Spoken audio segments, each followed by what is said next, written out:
Hi friends, welcome to நீயே ஒலி. நம்ம இன்னைக்கு ப்ரீவியஸ் இயர் கொஸ்டினில் புறநானூறு ரிலேட்டடாக கேட்ட கொஸ்டின்ஸ் பார்க்கலாம். புறநானூறு இந்த நூலை the 400 songs of war and wisdom and anthology of poems from classical Tamil the Purananuru அப்படிங்கிற தலைப்பில் மொழிபெயர்த்தவர் யாருன்னு கேட்டிருக்காங்க. இதுக்கான ஆன்சர் 11th புக்கில் இருக்குது. 11th புக்கில் புறநானூறு அதுக்கு அந்த லெசனில் வந்துட்டு பாக்ஸில் கொடுத்துருக்காங்க. பேராசிரியர் ஜார்ஜ் எல்ஹார்ட் அப்படிங்கிறவர் Purananuru the 400 songs of war and wisdom and anthology of poems from classical Tamil the Purananuru அப்படிங்கிற தலைப்பில் ஆங்கிலத்தில் மொழிபெயர்த்திருக்காரு. ஜியு போப் புறநானூற்று பாடல்கள் சிலவற்றை எக்ஸ்ட்ராக்ட்ஸ் ஃப்ரம் புறநானூறு அண்ட் புறப்பொருள் வெண்பாமாலை அப்படிங்கிற தலைப்பில் மொழிபெயர்த்திருக்காரு. அப்போ இதுக்கு ஆன்சர் பார்ப்போம்.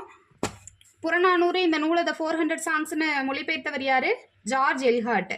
புறநானூற்றின் சில பாடல்களை ஆங்கிலத்தில் மொழிபெயர்த்தவர் யாருன்னா ஜியு போப். நெக்ஸ்ட், வல்லவன் ஏவா வானூர்தி அப்படிங்கிற பாடல் வரி இடம்பெற்றுள்ள நூல் எது அப்படின்னு கேட்டிருக்காங்க. இதுக்கான ஆன்சர் 9th தமிழ் புக்ல ஓஎன் சமகால தோழர்களே லெசன்ல பின்னாடி கொடுத்துருக்காங்க. புலவர் பாடும் புகழுடையோர் விசும்பின் வல்லவன் ஏவா வான ஊர்தி அப்படிங்கிற பாடல் எதுல இடம்பெற்றிருக்கு, எந்த நூல்ல இடம்பெற்றிருக்கு அப்படின்னா புறநானூற்று பாடல். அப்போ வல்லவன் ஏவா வானூர்தி எனும் பாடல் வரி இடம்பெற்றுள்ள நூல் புறநானூறு. தேங்க்யூ.